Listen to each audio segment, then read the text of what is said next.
Tennessee travels to Tuscaloosa this Saturday to play the Alabama Crimson Tide. Remember the game last year? Yeah, Alabama does. And that game will be on CBS 3:30 this coming Saturday. It's going to be a great game. Hey, first, I'm Brian. I am not Bobby Durkins. I can explain that later. Welcome to the show. Welcome, friends, to the show. We're going to talk about the Alabama and Tennessee game here in just a second. If you're new here, welcome. I am glad that you're here. I hope you subscribe. It's free. Also, you can support the channel in a few different ways. There's a link below. It's unbelievably cheap. You won't even miss it. So let's dive into this. We know what happened last year. Josh Heupel, he had an incredible team. My boys ended up having to play them. Didn't have to play against Hendon Hooker. Still got beat. And so, it is what it is. But this is a different year. This is a different venue. And folks, I'm just going to tell you straight up, I have no dog or elephant in the fight. But from an outsider looking in, this is a confusing ball game. Now, we know the story of Alabama's troubles at quarterback. We know that Tyler Buchner transferred in about the time that Tommy Rees took the job. There's some logistics and some backstory to that. We know that Milroe started off this season. I was kind of shocked. I thought Tyler Buchner's going to do great. They lose the game to Texas. Milroe is benched. Tyler Buchner takes over. Doesn't do that well against South Florida. And then guess what? Tyler Buchner is back. Not Tyler Buchner. Milroe is back. Now, since then, he's won every game. He beat Lane Kiffin. He beat Mississippi State. He beat A&M at A&M. It's not the easiest place to win. I know Jimbo's on the hot seat. A lot of people not too happy, but the game with Arkansas leaves you scratching your head. I'm watching that score,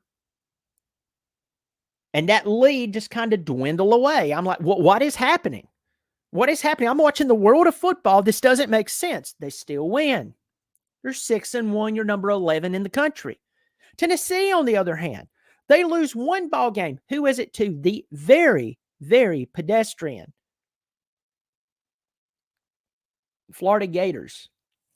This is not Werfel or Tim Tebow or even a Kyle Trask team. This Florida Gators team is, if you switched out their jerseys and you put somebody else in it, you wouldn't be too impressed. Then you turn around and you looked at A&M just played Tennessee. We see and saw what went on, but we see what's going on with Joe Milton. Now, I've had my buddy Sports Talk Jay on here. We talked about Tennessee. I've talked to good Tennessee fans. And if anyone was being honest with themselves, what was the questions about this season? It all revolved around Joe Milton. I'll go as far as to say that in the preseason,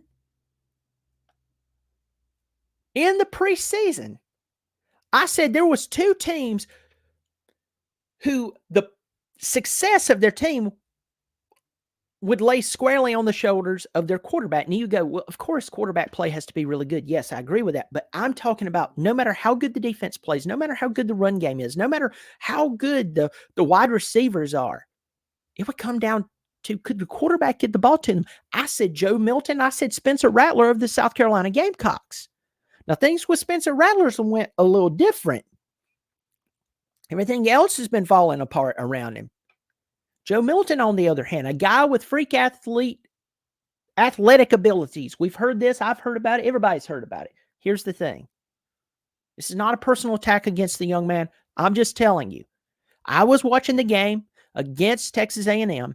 It's 3rd down and 2. He takes off rolling to his right. His big, 6'4", 6'5" frame. And Joe Milton goes roll. He's 6'5", 235, according to the stat sheet here. He rolls out to his right, a guy who can run like a gazelle. He keeps running. You're like, oh, he's going to run and get the 2 yards.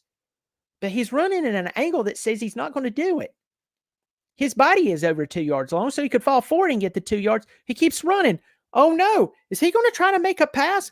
Oh, no. His wide receivers are running out of they're standing out of bounds. He throws it.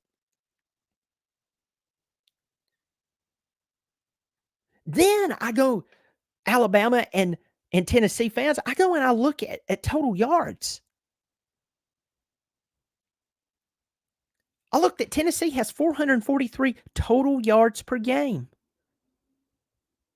They allowed 303 per game. Now, Alabama, they're allowing about 292 yards per game. They're stingy on the ground. The numbers are deadlocked at 105 yards allowed rushing for both teams. By the defense, they only allow 105 yards. This is what's a head scratcher with Alabama. Only 367 yards per game.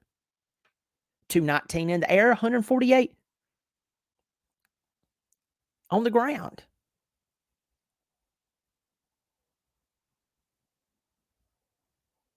Now, Vegas has Alabama as an 8.5-point favorite. The over-under is only 47 points. So you have to ask yourself,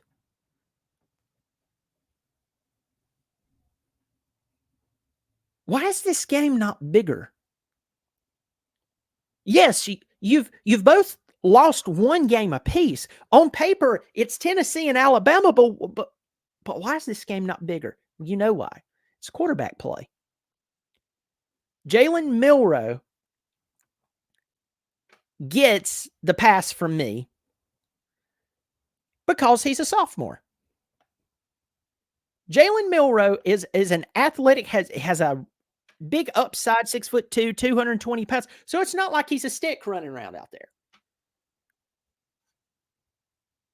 But how many years has Joe Milton been playing the game in college? All right. This is year 6 for him.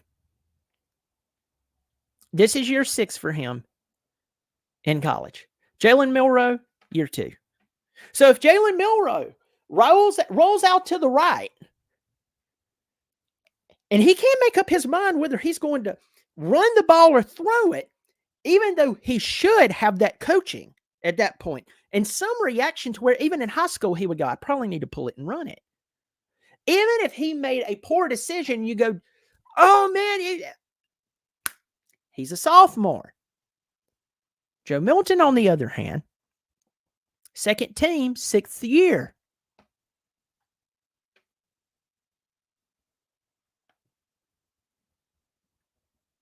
I'm going to tell you the key to this game. I'm not going to make this video that long. Whichever defense can take advantage of whichever quarterback wins this ball game. Normally, I would say whichever quarterback played better wins the ball game. Nope, I'm flipping it. Whichever defense can decide to make the quarterback, either the sophomore or the 6th-year guy who has all the ability, but I'm not taking a shot at him. I'm just telling you the truth. What has undermined Joe Milton's entire career when he was at Michigan? He's at Tennessee. He lost the job to Hendon Hooker. It's decision-making. It's decision-making. That is the difference. And Joe Milton, 6th year, playing the game against Texas A&M in Neyland. He's at home. He has his fans all around him. They're everywhere. They did the whole checker thing. It was a beautiful picture. And he can't get it done there? Yeah, they won the game, but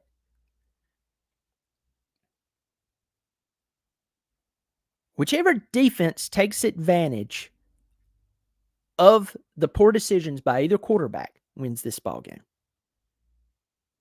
Now, with that said,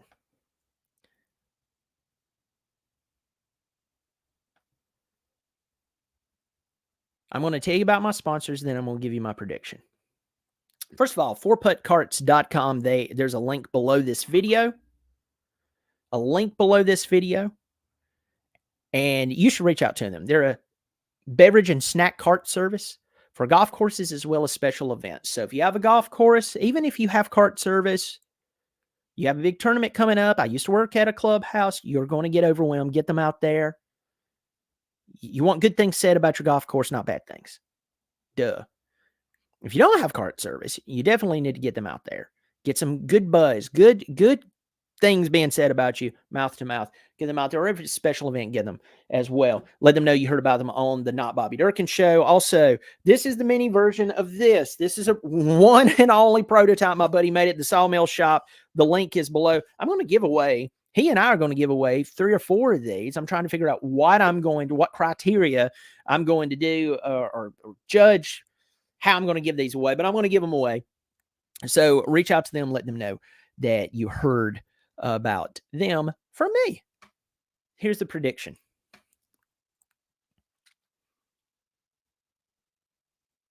This game could swing either way.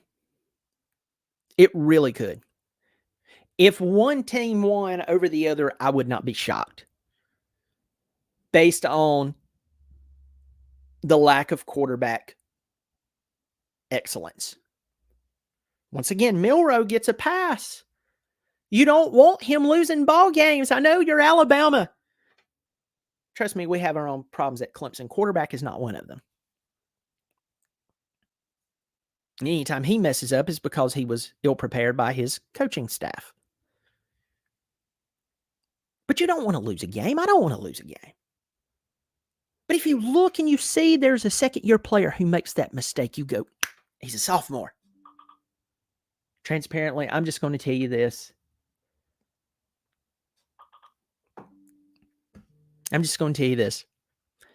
I believe Alabama edges this game out because Nick Saban is going to put the game on Joe Milton's shoulders by Alabama's defense. He is going to force him to make plays. I think this is going to be a very, very close game. I think that these two teams are going to have, I think it's going to be a fun game to watch. Tennessee's on for a third or a second week in a row at the 3:30 game.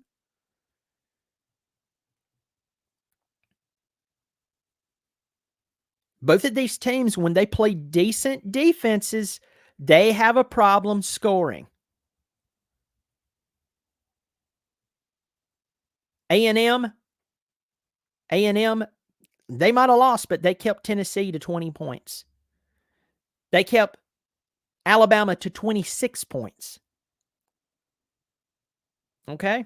They held them to 26 points. Ole Miss,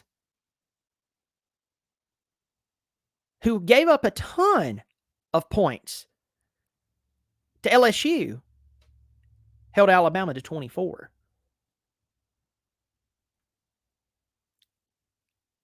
This game is going to be at Bryant-Denny Stadium, 3:30 CBS this Saturday.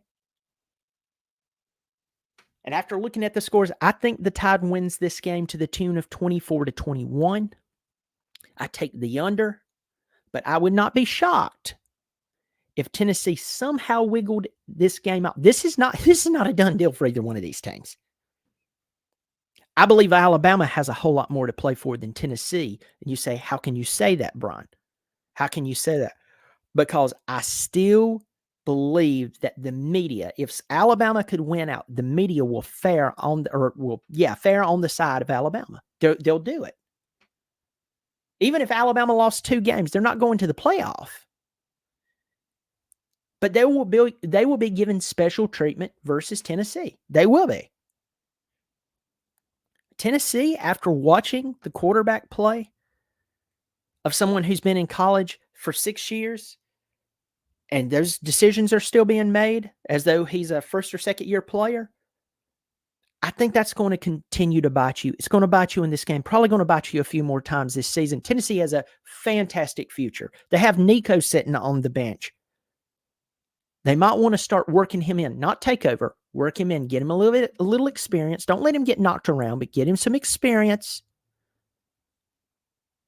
I call the Tide 24-21. This is going to be a tough one. It should be fun. I wish luck to both teams. Yeah. Well, folks, thanks for joining me. Hope you subscribe. It's free. If you want to join below, it's so cheap, it's almost free. Also, check out the sponsors, 4puttcarts.com, 4puttcarts.com, and also check out the Sawmill Shop. The links are below. I will catch you next time. It's great to be a football fan. Half the season is over, but join me back here next time. We'll talk more football. Always, always go Tigers.